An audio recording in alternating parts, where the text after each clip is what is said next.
The Solo Show is brought to you, as always, by Victor Naraki Realtor, serving Disney and the greater Orlando area with celebratingflorida.com and disneyatyourdoorstep.com. Coming up on The Solo Show. If I want Harrison Ford to mention The Solo Show in his next movie, I could reach out to the movie producers and say, here's $100 million. I want Harrison Ford to be listening to the Solo Show podcast while he's driving to work in his next movie. Stan welcomes Cody Havard from the Being a Fan of Disney podcast for a record-setting 7th visit. They talk product placement in movies and television and how it affects the entertainment experience. Coming up right now on The Solo Show.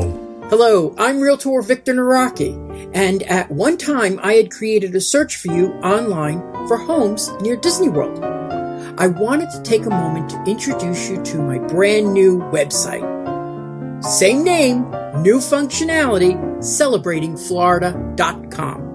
If you're still looking for property near Disney World, please take a look at the website. If it's a future wish, visit disneyatyourdoorstep.com for all my social media links. Thank you, and hopefully we will talk soon. You know the best part of waking up? Doing the voiceover for The Solo Show. You really can't just have one. Visit that is... Sorry. So Stan welcomes Cody Havard from the Being a Fan of Disney podcast to the show for a record 7th visit. The topic is product placement in entertainment and how does it affect the experience. So now, grab your Air Jordans and your Cheerios, stop for a McTrash Crab sandwich, and let's welcome your host, the genius behind New Coke. Here's Stan Solo. Man, I'm loving it. Hello and welcome to another edition of The Solo Show. I am Stan Solo as always, and joining me today is, oh my gosh, look at this. He's back for the 7th time. Mr. Cody Havard. I think I got the name right. Welcome back to the show. How are you today, my friend, and what's going on? Good, thank you. Thanks for having me back 7 times. That's pretty awesome. I think you've been on 6 times on my show, although I think you're always credited as being on 4 times. Every time you join is the 4th time. I think it's the running joke. I think my first time there was my 4th time, and it's been like that ever since. I want to get your show is Being a Fan of Disney, the podcast, where you have a class situation. You also have the book, Being a Fan of Disney, the book. Tell us about the podcast first, and then we'll get into the books. Yeah, the podcast is I teach an honors class about what being a fan of Disney means, and essentially it's like what fandom means. So it could be fans of Disney, fans of anything else, like how it helps people, how it influences people. And then for the podcast and the interviews, I get to talk to cool people like yourself. I get to talk about different things. Like I do these take one episodes where they're shorter narratives or shorter videos and audios. So the videos are on YouTube, my YouTube channel, and then the audio version is the podcast. That's anywhere you get your podcast. I think, like Stan, when you've been on, we've talked about Star Wars a few times. The last time you were on, we talked about the Olympics. Mm-hmm. So it's just various topics, whatever is of interest at that moment. And then every once in a while, I'll ask students what they want to hear. And I'll try to do some interviews on those as well. So it's pretty cool. It's really fun. It is fun. It's a really fun podcast. Be sure to check it out. Being a Fan of Disney, the podcast. And I was actually listening to your podcast, and that kind of helped me come up with the idea for today's topic. You had a couple of guests on, and one of the guests was mentioning product placement. Mm-hmm. And he was saying how much I guess he's a fan of it. What was did he say he was a fan of it, or he studies it, or he researches it? What was the... He's Ryan Pagella he's a marketer. And so he looks into it from that area. And then because I teach marketing, we talk about product placement as well as kind of like a less expensive, it's not cheap, but a less expensive way of advertising with a show or movie or things like that. So for people that aren't familiar, what is product placement? So product placement is basically like it's exactly as it sounds. You place a product in a movie or television show. Could even be experiences. Like we're going to talk about some examples today that sort of get out of like the movies and television a little bit. But basically, it's you think about when you're watching a show and a character in the show picks up a bag of chips, and you see the front of the bag of the chips. If it's some generic logo and if the logo looks like Lay's, but instead of Lay's, it says like Rays or Bays or Flays or something like that. Mm-hmm. That is an example where they don't have the rights to show that on the show. However, if they pick it up and it is a bag of Lay's and you can clearly see it's Lay's, then both of those parties, the people making the show and also the Lay's company, the sponsor, they have worked out a deal. They've worked out a contract to have that product in there. So like, some examples, like the various cars that are always in 007s and Mission Impossible,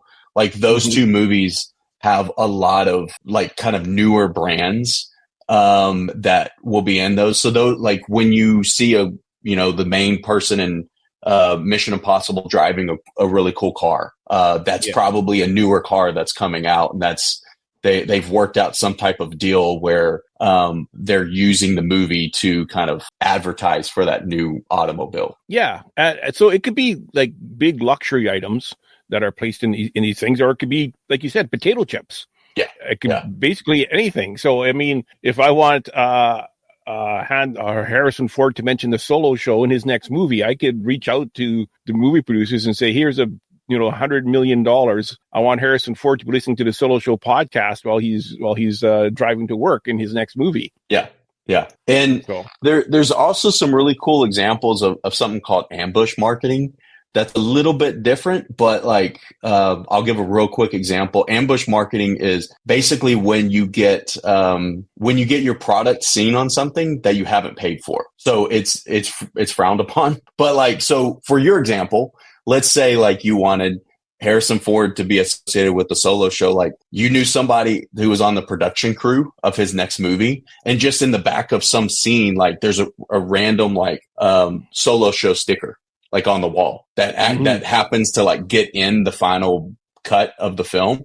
Like that would be ambush marketing. One of the biggest examples is we'll talk about we'll talk about Reebok and Nike later, but Reebok used to be the official provider for Team USA Olympic gear. And in Atlanta, Reebok was the official gear. However, Nike set up a huge Nike Town store right off of like the Centennial Park, where like was the big Olympic village or visitor center, I should say. So like, Nike didn't pay to be associated with the Olympics. They just like built this huge store so it could appear that they were associated with the Olympics. It's also the reason why a lot of people around Super Bowl time will call it the big, like if you hear somebody saying the big game, that means they haven't paid money to be able to say they're associated with the Super Bowl, that type of thing. Yeah. So when I think of product placement in movies, and I think you'll agree with me because we're brought up in the same era, the first thing I think about is Reese's Pieces and E.T., which originally was offered to M&M and they turned it down. Yeah. So what was the offset of Reese's Pieces being featured in E.T.?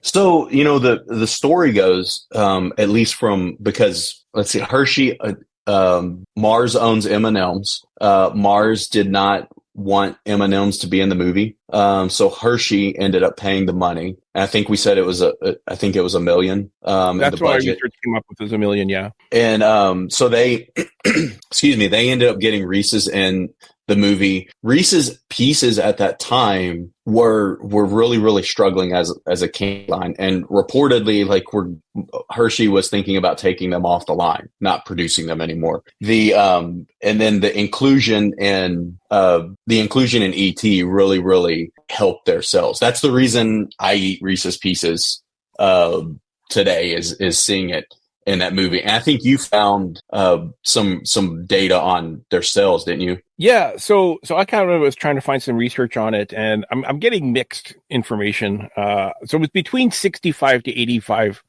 bump that Reese's had an increase on Hershey had an increase on Reese's Pieces while the movie was in the theaters, I guess, and afterwards. And I myself, honestly, I never even heard of Reese's Pieces until E.T. came out. And I remember being in the corner store and I go, holy cow, there's the candies that E.T. likes. And I myself picked him up because of the movie. That was the only reason why I tried him, and ended up becoming my candy of choice. Yeah, and could you just picture E.T. going M&Ms instead of I know. the story is fascinating to me. So I guess for people who don't know, like Elliot used Reese's to he left a trail of Reese's for E.T. to find, much like you would, in Hansel and Gretel, and much like you would, like with an animal that you're trying to get to come home or anything like that. I did it with my cat with Tender Vittles. I make a trail to the house, and the cat would follow me in the house. I had a cat when I was little that we named Mickey because we found him at a McDonald's. He was like in the bushes of the play area, and I used my chicken nuggets to like get him to come out of the bushes. So it was we were going to either call him Nugget or Mickey. Or Hamburger, one or the other. We ended up, it was the nuggets. It was chicken nugget because I absolutely love chicken nuggets. And it was those, and they got him to come with us. So that's how he got his name Mickey, because we got him from McDonald's. Yeah. I'm going to play a quick clip here for the next one I want to talk about. Okay. Wait a minute, Doc. Are you telling me that you built a time machine out of a DeLorean? The way I see it, if you're going to build a time machine into a car, why not do it with some style? So the DeLorean is very well known as being the car that's the time machine in Back to the Future. And I got to be honestly, I don't think I'd even know what a DeLorean was if it wasn't for Back to the Future. No, because they were, and I think when we were messaging about this, I even said, like, this is a great example of how product placement couldn't even help a product, because the DeLorean cars were notorious for just breaking down all the time and being very, very unreliable. So like for the longest time, I didn't even know a DeLorean actually existed. I thought they made this car for the movie because you never saw them, because like they don't, people couldn't really drive them around. They weren't reliable. Yeah, I'm the same way exactly. Like if it wasn't for the internet, I wouldn't know about the Tesla truck. Now, if they made a movie with a time machine using the Tesla truck, then I would have heard of it. Yeah. So what do you have? I just want to stick with Back to the Future. Back to the Future had quite a few product placements in the three movies. Yeah. Calvin Klein was of course very well. He was calling him Calvin because his name was on his underwear. With Calvin Klein. Nike, of course, was another one. And kids that are listening, look this one up. See if you remember this product. Do you know where 1640 Riverside? Are you going to order something, kid? Yeah. Give me a tab. Tab? I can't give you a tab unless you order something. All right, give me a Pepsi Free. You want a Pepsi, pal? You're going to pay for it. So Tab and Pepsi Free, which are no longer around. But again, Pepsi Free was like my drink of choice when that movie came out. And I don't think it was because of the movie, or maybe it was subconsciously. I even had a Pepsi Free t-shirt I used to wear around all the time. I actually get Pepsi Free mixed up with Pepsi Clear. Do you remember Pepsi Clear? Yeah. It was like some of the like short-lived looked like 7-Up but tasted like Pepsi. Yeah, and they also had, remember Pizza Hut? Pizza Hut was in the second Back to the Future, and that was the cool one because it was like, that was my favorite one because it was like the size of a cracker essentially, and you put it in for 5 seconds and it like blows up to a huge pizza. And I remember, I was that's it. I remember or something like that, watching that, and I'm like, oh my goodness, is that really going to happen? Like I was like the flying cars and everything, that was cool, but like the pizza was the thing that sold it for me. Like that was the one I was super excited about that. So there was tons in Back to the Future. I'm thinking that the product placement probably paid for all the promotional, like promoting the movie. Is probably budget was probably very similar, I would guess. Yeah, and those movies, I think, were some of the like early examples of how well you could use product placement, because they had so much product placement. I don't know how much they made off of each one of those or in the aggregate. But yeah, I mean, it really kind of opened people's eyes, or at least the public's eyes, to, hey, these popular products are in movies now. And that's really cool to see all of that. another example of, and this is a car example, but Jurassic Park. Jurassic Park, I think a lot of people, when they see that movie, they think, that changed a lot of things. It was basically like how Star Wars changed things for people in the movie going experience. Jurassic Park was, Toy Story was the next step. And then right after that was Jurassic Park, because of these huge, like CGI created dinosaurs that looked so real. But they also have product placement in there. That was the first place that it was actually the Ford Explorer XLT that was used to promote the Ford Explorer XLT. So like when you see the car that's real, it's like the cool paint job and everything. And if you see people like my age now, some people actually found one and like had it painted like that. But like, yeah, I'm surprised that Ford never released them with that Jurassic Park paint job. Me too. And that was the thing. That was like, when I saw that movie, I was probably 4 or 5 years, maybe, I don't know, from driving age. And I was like, that's the car I want. I want that. And then I'm like, well, when I saw him on the lot, I'm like, I don't want that boring color. I want the Jurassic Park color, with the logo on the side and the roll bars and the fog lights on the roof. Another thing that's really interesting about that one is they used it to introduce this like more rugged automobile. But then if you think about the rest of the movie, they just tore those automobiles up. Like, so it's really surprising that, like, I don't know, in some ways to me, it's surprising Ford allowed them to do that. That it was like, yeah, let's introduce this new car and then like, let's make it the kind of the escape, or where they get trapped and have to escape from like the biggest like action scene of the movie. So like, but it definitely worked. So don't they roll down a hill inside a Ford Explorer, and at the bottom of the hill they get up and walk away? Yeah, so advertising. Yeah, like that's the one where it like falls over the cliff of the T-Rex exhibit, and they have to like get out of the way, and then the kid is like trapped in. Yeah, so when it hits the ground and flips over, he like walks out. Yeah, that is and at one point it's upside down, and the T-Rex hits it with his tail, and it spins around a few times, and the guy's perfectly fine inside there. Yeah, they're like, there you go. Hey, buy an Explorer, maybe get attacked by a T-Rex. You never know. Yeah. But you'll survive. I have a T-Rex attack with I mean, the car won't, but you will. Yeah, that's what it's all about.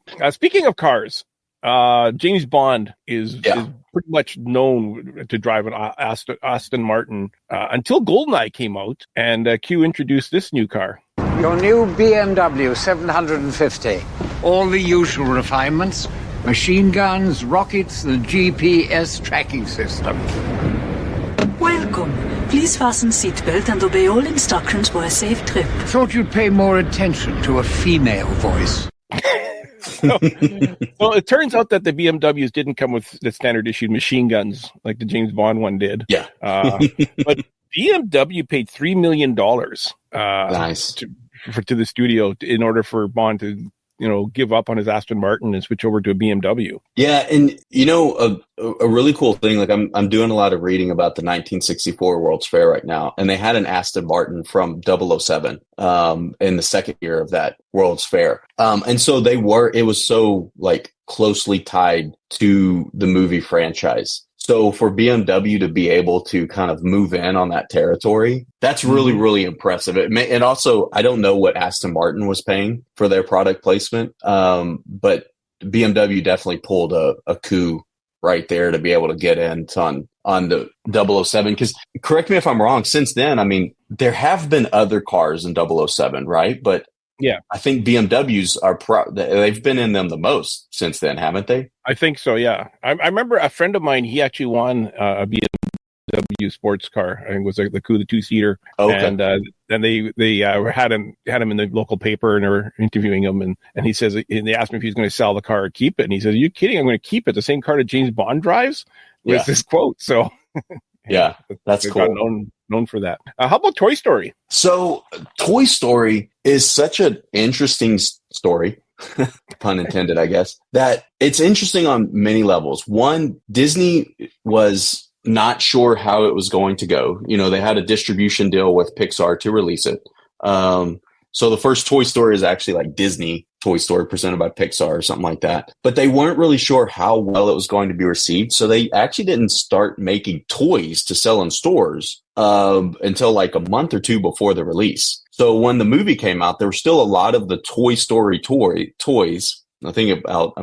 It's in the name, like they're going to sell a lot of toys, but they didn't have a lot of those toys. And they were not the only ones that were not sure how well it was going to sell. Mattel was the same way.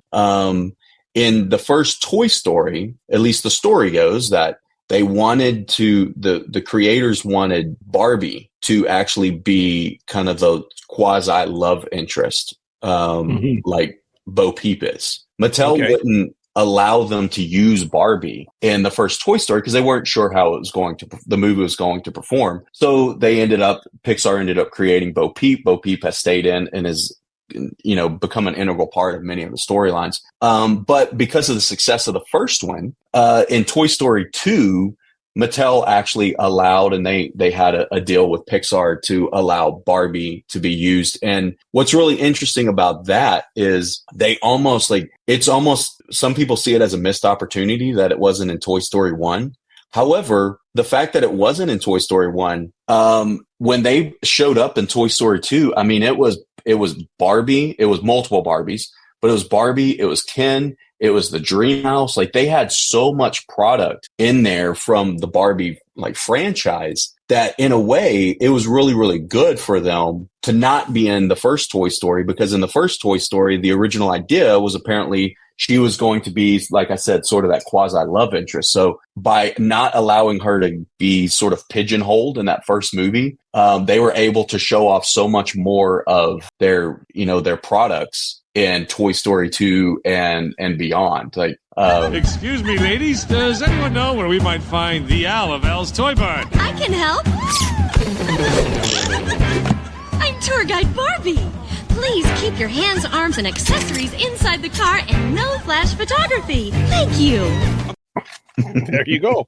They had all sorts. And, that was like the Barbie car, and they just had so much stuff in there. And, I also wonder how much like the popularity of that being in the movies, it kind of opened up Mattel's eyes to where, almost 20 years later, they actually made a Barbie movie, because that was apparently Barbie was in development for such a long time. But then, they finally did it in 2023, I think. So 20 years later, all these kids that grew up watching Barbie and Toy Story 2 are now 20 years older. Yep. Perfect time to release this adult type, in quotations, Barbie movie. The other thing too was so they did get some licensings from the first one. Etch-a-Sketch had a 4,000% increase when Toy Story came out. Yeah. And I think this has a lot to do with because, you couldn't get the Toy Story toys readily available right off the hop, but you could get an Etch-a-Sketch. Yeah. You could get a Mr. Potato Head. Mr. Potato Head had an 800% increase in sales when Toy Story came out. Wow. Yeah. Slinky Dog was pretty much dead. Yeah. They weren't even making Slinky Dogs basically. And then people started wanting me again. They got 20,000 new orders the month that the Toy Story movie came out. So incredible merchandising. Yeah. So what I'm hearing, Stan, is maybe it was actually Etch-a-Sketch and Slinky Dog maybe they were actually in Disney's ear telling them the movie wasn't going to do so well, so that Disney wouldn't create Toy Story toys, so they could see a boom in their sales. More Etch-a-Sketches. Yeah. Rubbing their hands together. Come on, Christmas, hurry up. Toy Mattel, take your time. One that is about to come out that I'm really, really interested in. I don't know if you have seen many of the commercials for the Captain America Brave New World just came out. The next Marvel Studios movie to come out is Thunderbolts. Mm-hmm. And in it, and this is like a group of some of the anti-heroes from the Marvel universe that have to band together and work as a team. But in it, one of the characters named Red Guardian, he mentions they're going to be great and they're going to be on the Wheaties box. And so when I went this couple days ago to see Captain America Brave New World, in my theater that I went to, they actually had a huge like Wheaties box that you could stand by. And it does Wheaties on it. Like instead of Wheaties, it says Thunderbolts across the top. But like on the back, it has like a game of like that it, you know, like a Wheaties box would have a game. So that's a really cool like product placement. I'm interested to see how much gets mentioned of that in the movie. If it's like, you know, 1 or 2 lines, or if they're going to do more with it. Because I think one's a pretty interesting one. Yeah. There's nothing to watch out for is the Thunderbolts movie coming, and what's going to be if we're going to have a character eating Wheaties. This is kind of an older one, and BMW's in this one also. Austin Powers gold medal member. Austin Powers drove a Jaguar. The BMW Mini Cooper is kind of more familiar car to go along with Austin Powers. I think when people think of an Austin Powers car, they think of the BMW Mini, the Mini Cooper. But he actually drove a Jaguar, which is kind of weird. They also had Pepsi, Doritos, Subway, Apple, Taco Bell, Nokia. Altogether, that film brought in $70 million in promotional, just by running ads in their movie. They got $70 million to help with the budget of the movie for Austin Powers, including Starbucks. Dr. Evil, several years ago we invested in a small Seattle-based coffee company. Today, Starbucks offers premium quality coffee at affordable prices. Delish. So they took the Seattle Space Needle, put the Starbucks logo right across the top of it, and that became Dr. Evil's lair. Yeah. With a Starbucks inside with a barista making coffee for them, and they're drinking the Starbucks cups in the movie. Talk about product placement. I don't think it gets much more obvious than that. Yeah, and you know what's cool about that is like, because that movie was like a parody of 007 and everything, is like they could parody so much, like they could be more obvious. Like it was like it was part of the joke that, hey, we're like, we're taking we're not going to name what the company is, but you can obviously see the logo right there. And like they could be more obvious about that, because it was almost like everybody was in on the joke. And so, you know, like, yeah, Starbucks gets a lot of exposure from those funny movies, you know? Yeah. And I think this was probably an answer to the BMW thing that came out, because it was pretty well known at the time that BMW was replacing the Aston Martin. Yeah. Mike Myers continued that with Wayne's World, with massive product placement with Pepsi, Doritos, Pizza Hut, Reebok, Coke, tons of them in the Wayne's World as well. Well, and again, like in Wayne's World, you know, they would like hold up the bag. It would be like, oh, I'm going to have these chips right here. Whereas, like, you know, like in I guess traditional product placement, like you don't bring attention to it. It's just there. But what was so funny about that is like everybody could be on the joke because they were obviously bringing attention to it, you know? Oh, totally. Now, Castaway is very well known to be, and it's associated with FedEx and Wilson volleyballs. I mean, they made the Wilson volleyball a character and called him Wilson because there's only basically 2 characters in the movie. One of them was a Wilson volleyball. Yeah. I used to have a Wilson volleyball. Did you talk to it and put a handprint on it? Well, no, no. I mean, what I mean is like it had the handprint on it. Like they sold. One of those ones. Oh wow. Yeah, okay. Like a volleyball that actually had the handprint. Oh wow. On it. So like I can't remember how old I was, but yeah, I bought one of those. That is awesome. I didn't know they made those. So but what's interesting though was these were not paid advertisements. FedEx and Wilson, neither one of them paid any money that I could find. In fact, what I'm finding is they're saying that no, they did not pay for to be placed in there. And in fact, they went to UPS first, and UPS turned them down, not wanting to have their plane crash and all their packages wash on shore. You know, when you think about it, is this good product placement? You know? Yeah. But FedEx did cash in on it later on. They did a Super Bowl ad. Because as we recall from Castaway at the end of the movie, he does one package. He opens all these packages, and there's figure skates, and there's all sorts of stuff he doesn't need in all these packages that he ends up finding uses for. But the Super Bowl ad, he in the movie, he delivers the one package he didn't open. So there was FedEx made a fun Super Bowl ad of that.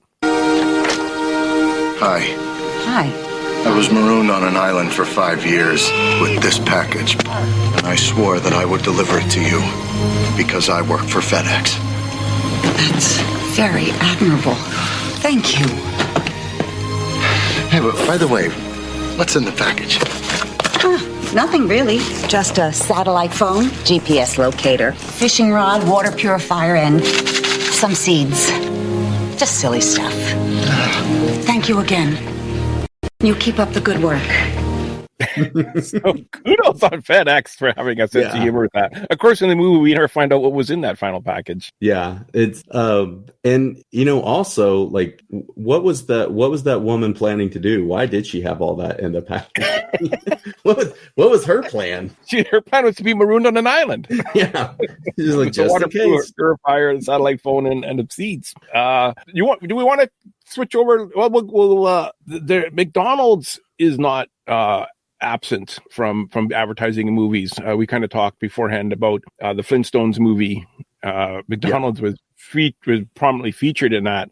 They did tons of advertising afterwards, and they did cross promotions where McDonald's was selling Flintstone t-shirts and mugs and toys, all sorts of stuff for a long time. Of course, they even changed some of their restaurants to Rock Donald's, which is what it was called in the movie. I think one of my favorite things in the Flintstones movie was the Rock Donald's, where it had the sign up saying over 19 dozen sold. Yeah. And yeah, I remember like I had some of those, the mug that they sold from those. And the Flintstones also, they had, it was so interesting because obviously, you know, these brands that are like being placed in the movie, they don't exist in the Flintstones timeline. So they had like the B-52s band performed in the movie. And I think in the movie they were referred to as the BC-52s. And like, so they had like these really cool examples of like, I know, I can't remember, there was one that was whatever his bowling ball was. I can't remember, like it was some kind of like different name of, you know, what a product would be. So they got really, really creative with their product placement. Yeah. And then another movie, this one kind of influenced me when I went to Paris, was in Pulp Fiction. McDonald's gets brought up. And in Paris, you can buy beer in McDonald's. And you know what they call a quarter pounder with cheese in Paris? They don't call it a quarter pounder with cheese? Oh man, they got the metric system. They wouldn't know what a quarter pounder is. And what do they call it? They call it Royale with cheese. Royale with cheese. That's right. What do they call a Big Mac? Big Mac's a Big Mac, but they call it Le Big Mac. Le Big Mac. What do they call a Whopper? I don't know. I didn't go on a Burger King.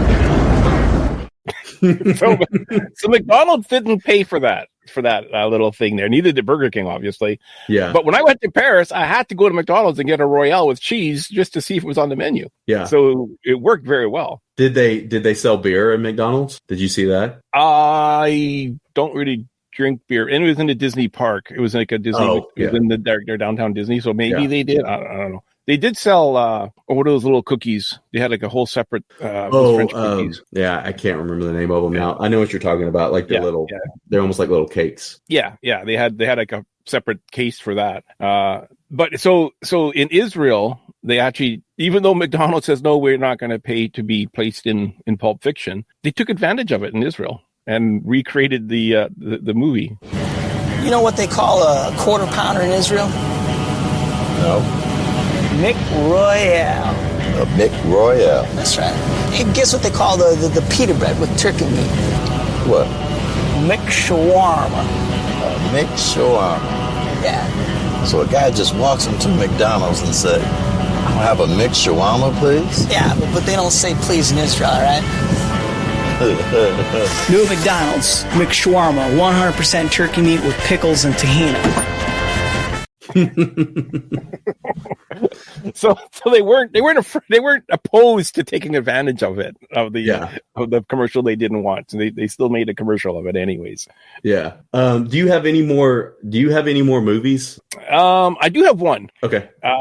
If I name this movie, can you name the product? Okay. Or if I name the product, can you name the movie? How about that? Daisy Rider BB gun. A Christmas Story. There you go. Yeah. There it is. The holy grail of Christmas gifts, the Red Ryder 200-shot range model air rifle. And there he is, Red Ryder himself.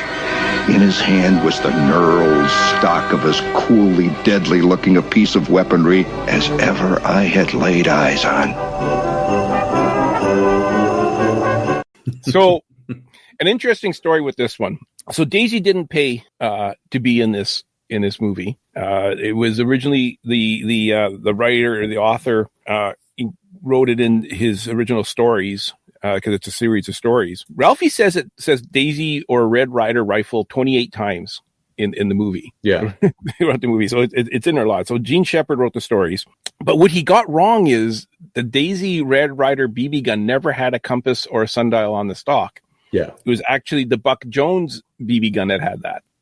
So nice. It wasn't until after the movie became popular that the Daisy came out with the Red Ryder BB gun with the compass and the sundial in the stock. So it's interesting how sometimes these promotions create products.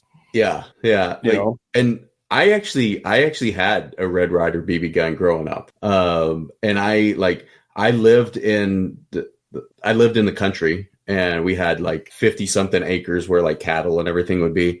And so one time I actually, believe it or not, people our age can believe it. People younger possibly can't. But they did sell like the little metal targets. Mm-hmm. You think about shooting a BB off of a metal target. You'll shoot your eye out, kid. So I actually did, like, I hit the target one time and it came back and like hit me in the leg. It wasn't like hard enough that like it would, like it just bounced off my leg. But I looked down and I was like, oh, I guess the movie was accurate. Well, what's even crazier is that Disneyland used to actually have BB guns with metal targets. You know, how many kids lost their eyes at Disneyland over I know. until they decided to go to the little laser targets. Yeah. The one last one for movies before we get into TV shows and experiences. And this one actually had the product right in the title. Harold and Kumar go to White Castle. Oh yeah. You know, and again, this is they didn't pay to be in the White Castle. Wasn't, I guess they got the permission, but they didn't pay to be in the movie. But they didn't pay to be in the movie, but they paid for the marketing of the movie, which is kind of unique. And they had to collect the Harold and Kumar collectibles available in the store, like special cups, and they had special menu items and stuff like that when the movie came out. So it's kind of a different situation. So they paid for all the promotions of the movie, you know. And you know, that movie is also known for, that's the one that Neil Patrick Harris kind of came back in. Like he had, after Doogie Howser, he had been gone for like out of the spotlight for a little bit. And then he comes back in this very, very, very different role than like what Doogie Howser was. Yeah.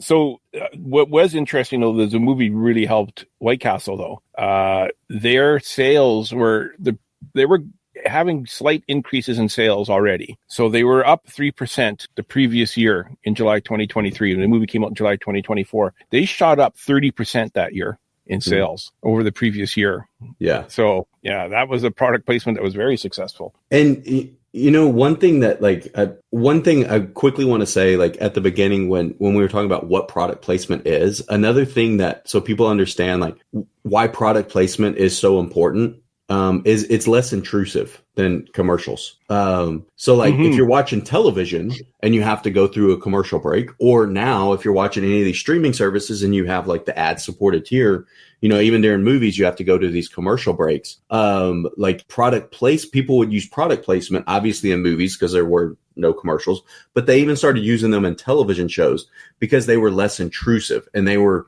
kind of a more economical way to, be able to associate with like a really, really good product, a really, really good show. And so I think that's important for people to know as well, that it was like, instead of having to go, and also the costs associated with having to produce an advertisement, the product place, like you could just you could pay the product placement fee, whatever the agreed upon fee was, and you didn't have to pay to produce the commercial. Now, on the flip side, you know, the really big movies and the really big television shows, they started, if you know, with their ratings, as their ratings went up, they started charging more and more for product placement as well. So that's like when you see a show like Modern Family, when it was in its height, like there was a lot of product placement in that, because whatever they were using, people wanted to be associated with that show because that show it was so popular, had such high ratings. So it's also, if you're watching something, you can kind of tell if how popular a show may be. If in the beginning when you watch, there's not a lot of product placement, and then by toward the end of the series, there's more and more product placement. You could tell instead of having that circle on board. Yeah. On the back of the Apple computer, you see the Apple logo on the back of the Apple computer by season 3. Superstore. When I went to Hollywood, I did a backlot tour, and we went on the set of Superstore, which is basically a grocery store. Yeah. So one of the things you notice is that there's no Coca-Cola products in this grocery store. It's entirely Pepsi and Frito. There's Doritos, there's Lay's, there's Pepsi Cola, there's Diet Pepsi and all that. But yeah, no Coca-Cola products in this grocery store. Another thing that I noticed when I was doing the tour that was really interesting was the magazines were all fake magazines. There was no Time magazine or People magazine. They were just made up magazines. So they weren't, so that's another thing that they'll do too. I think just kind of, Yeah, if you don't go ahead. I was gonna say, what other examples did you have, or did you want to? So I have one from television, and it is Modern Family. There was a whole, and there are like thousands of examples, but these are just some of my favorite. There was a whole episode of Modern Family where they used Apple product. So basically the whole episode, if people haven't seen it, is like they're all of the characters are communicating with each other, like either on iPhones or on Apple FaceTime or via text message, or I guess SMS messaging. And I think the premise is they're trying to find Haley or something, one of the daughters. And by the end of the show, like she's been asleep the whole time. So like she wakes up and responds. But it's so funny because it's like, this is when Apple was releasing more of their products. And so they used a whole episode, and this was actually written about before the episode came out, but they used a whole episode of one of the most popular shows on television at that time to show off all of their products, which I thought was just really, really cool when I watch it. And it's something that I still like talking about whenever I talk with students about product placement now. Another show that did that was SNL, where they actually had a press conference announcing that they're going to be doing product placements in the sketch comedies. And they were going to have less commercials. I don't think they ever had less commercials. I think they still had the same amount of commercials they always did. Yeah. But yeah, that one season in Saturday Night Live, there was all sorts of product placements. And it got to be where the writers were actually making fun of it by the end of the season, where they were actually holding up like certain bags of chips or certain products and talking about it. Almost like an old 50s like TV show when they, when we would talk about the Electrolux vacuum. Type of thing. Yeah. Well, and it just makes me, I haven't seen any data on, excuse me. I haven't seen any data on this, but it makes me wonder if like what we think of as traditional product placement, where you don't really talk about the product, you don't name it. And then the examples we talked about, like you just talked about SNL, and then with, what was it earlier? We talked about, Austin Powers, like the parodies where you are obvious and, you're being very obvious about the product, that to the point where it's almost like being made fun of, like you're making fun of yourself. I wonder if one is more profitable or efficient for that company. Like would Lay's rather be in the back, just somebody eating a bag of Lay's and not saying anything, or would they rather Mike Myers holding it up, like making it obvious that he enjoys Lay's, Yeah. I'd be curious to know that as well. And which one is more efficient? Which one is more effective? I think what makes a good product placement is one that people remember. E.T.'s Reese's Pieces, everyone remembers that one. You know what I mean? Yeah. Whereas I don't think people really remember the Mike Myers holding up the bag of chips and saying as well. You know what I mean? I think when media gets involved and makes a big to-do about it, the BMW in James Bond, it was big news when that came out, that James Bond was switching cars. And the media jumped all over that. And I think that helps with it as well, because people kind of like, oh, he's, you know, they become more aware of it that way. Yeah, I think so. Yeah. How about attractions? So experiences. There's one of my favorite. Like there's so many that we can talk about within the world of Disney. One of the ones that I'll talk about briefly outside of Disney is the 1992 U.S. men's basketball team, known as the Dream Team. Like a little bit of history before that, like the Olympics, the IOC used to not allow professional players in any of their sports. I think the decision was made in 1988, I believe.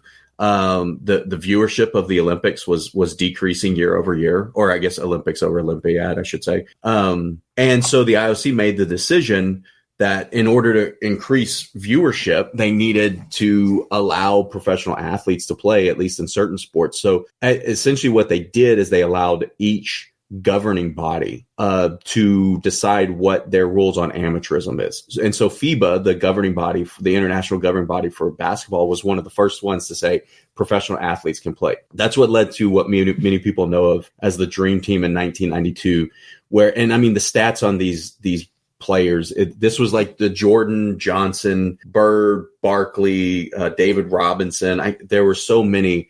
It was 11 NBA players and then Christian Laettner, who was at that time the most popular college player. He had just graduated from Duke University. And they I think their average wins were like 40 points or something. They didn't call a timeout the whole tournament. Like they just had these insane statistics for the tournament. But what was really interesting is, and on the podium stand, and this was, people didn't know about this, but on the podium stand where they're all standing getting their gold medals, they all have on their basketball jackets that kind of look like American flags.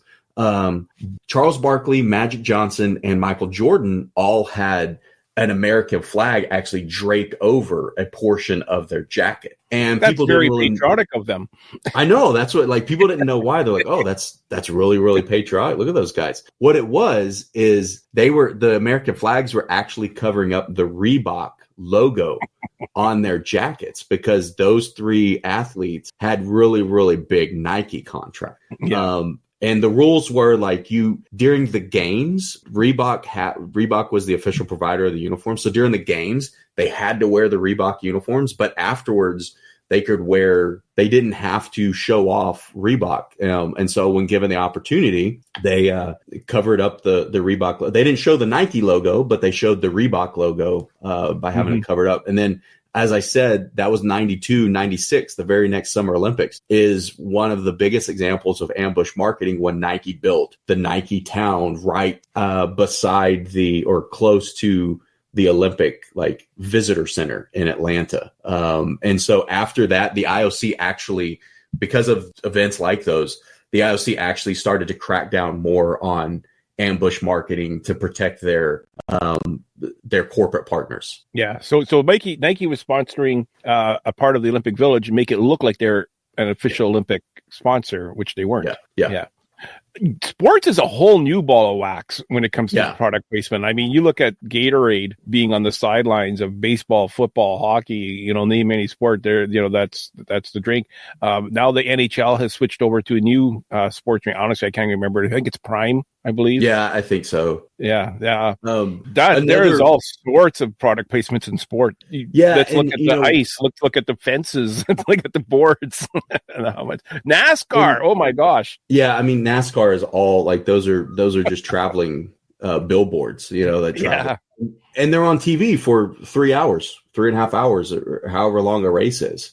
And so there's actually really, really interesting data on NASCAR fans are some of the most loyal consumers to those brands. And not only are they loyal to the brands that are on their favorite car, their favorite driver's car, they will not purchase from the rival brands.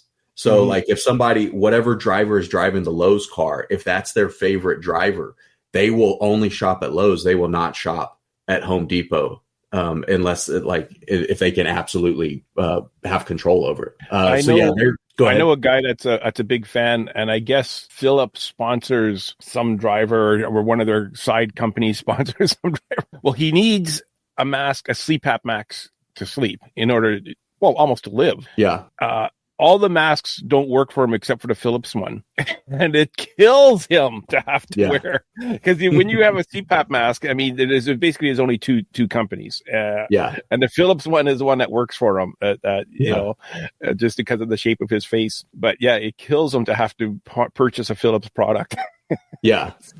A really interesting quick story about Reebok and Nike is the reason Reebok and Nike got so big in the United States actually comes from another famous rivalry between Puma and it's actually Adidas is how it's pronounced. I learned people think of as Adidas. So the founders of Adidas and Puma were brothers, and they had a company together, and then they started feuding. And there's a lot of stories as to why they feuded. One of them has to do with the bombing raids during World War II, and one family thinking the other family was disparaging them, things like that. But so one Rudolf Dassler actually started the company Adidas.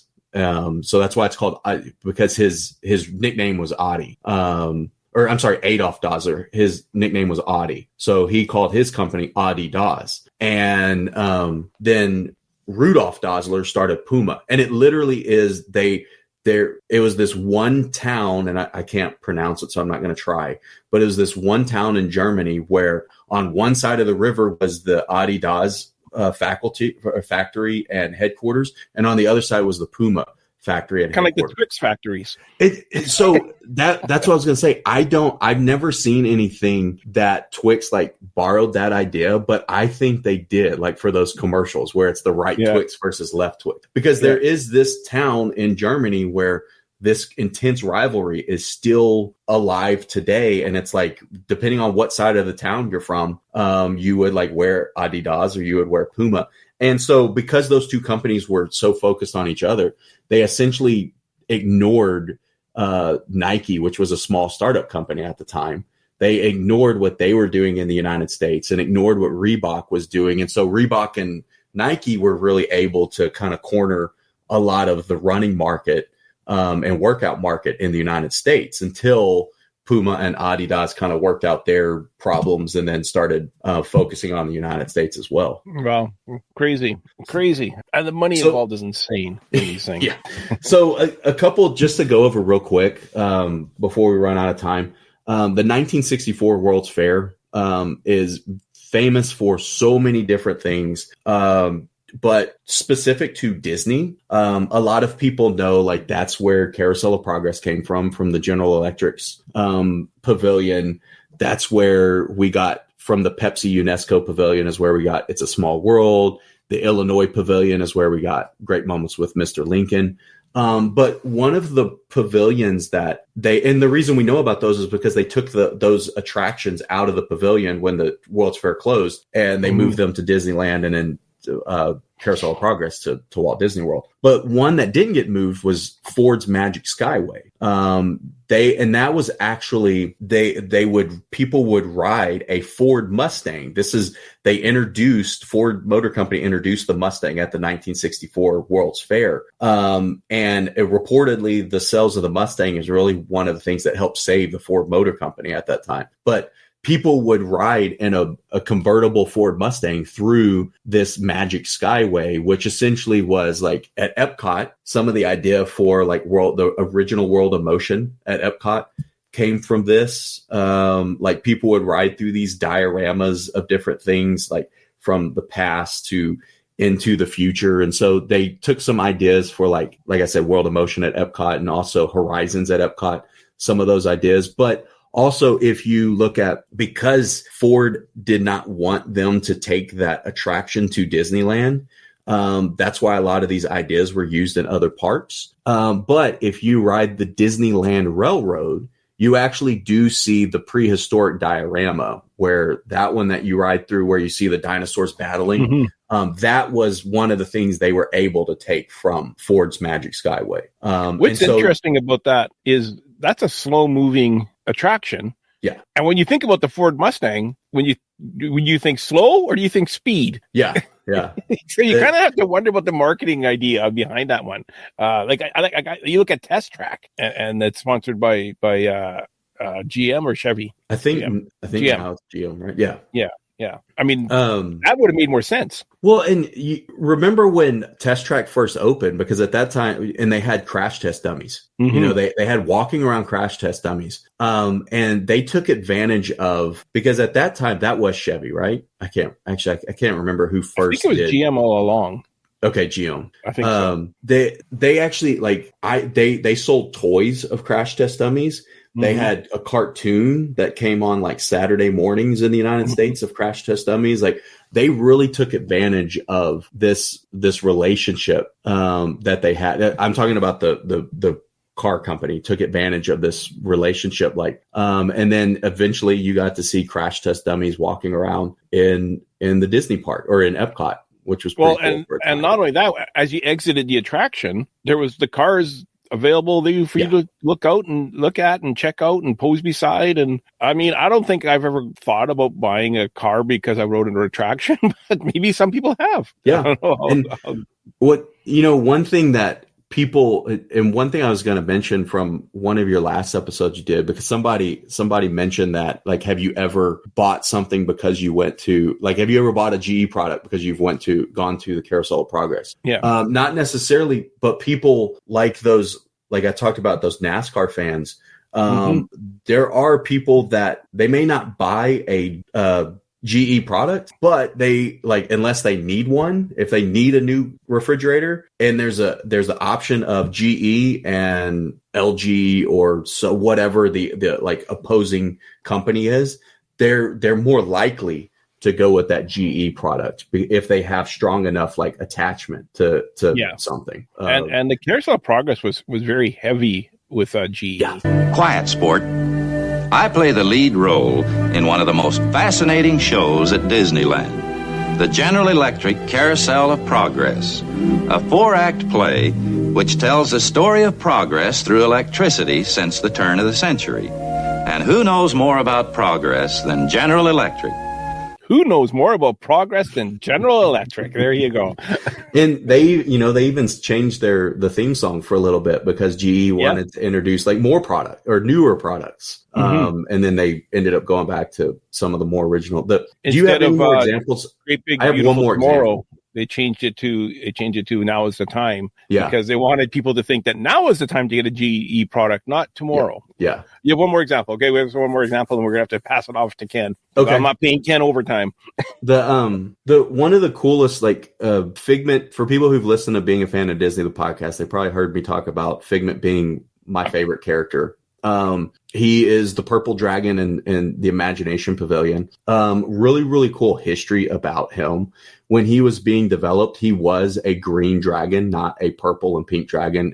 And but the reason he was not green is Kodak was the title sponsor for the Imagination Pavilion, and Fujifilm was a rival company of Kodak, and they were green. Their color, their primary color was green. So Kodak didn't want their the main character of their pavilion to be green. So they ended up making him purple and with the orange wings and everything.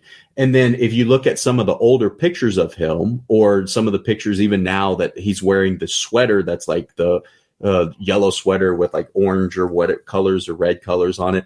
Those are Kodak colors. So that's how they introduced more Kodak into that. And then the other thing, Kodak used to be a huge sponsor. So anywhere you went in the parks that you would, they would have the photo passes. They were Kodak photo passes or Kodak photo spots. They when they went out of business, or when they filed for bankruptcy in 2012 was when the deal of the contract ended. But they used to have a huge presence in the Disney parks. And even so much so that in Epcot Center, when it was being planned and when it was being opened, when they were building the Japan pavilion, they wanted to build a roller coaster, sort of like Expedition Everest in Animal Kingdom, that was going to be Mount Fuji. But because, I see a problem here. Exactly, because Kodak was so involved in Disney and in Epcot, they nixed that idea. So that's why there's not a thrill ride in the Japan pavilion, because of Kodak's involvement with Disney. Thanks, Kodak. Yeah, I know. we get a film instead, sponsored by Kodak. Filmed on Kodak film instead of a thrill ride going through Mount Fuji. I guess we're lucky we didn't get a Yeller Dragon, because that would have been kind of. I'm wondering if they had the conversation. Could you make it Yeller? Yeah, it would have been I don't know, that one of the things that first attracted me to Figment was the color. And so I don't, it would have been interesting. Obviously, if it were green, it would have been interesting if it were another color. Like, would my attraction, would other people's attraction to him be so strong? That is kind of interesting. It's just a figment of your imagination anyway. Yeah. That's a story for another time. Cody, this was awesome. Be sure to check out Being a Fan of Disney, the podcast, and go on Amazon and buy or download or rent or whatever you do on Amazon with books. I don't know. I don't read books. Being a Fan of Disney, the book. How's the inner dialogue doing? He's doing well. He's causing a lot of issues.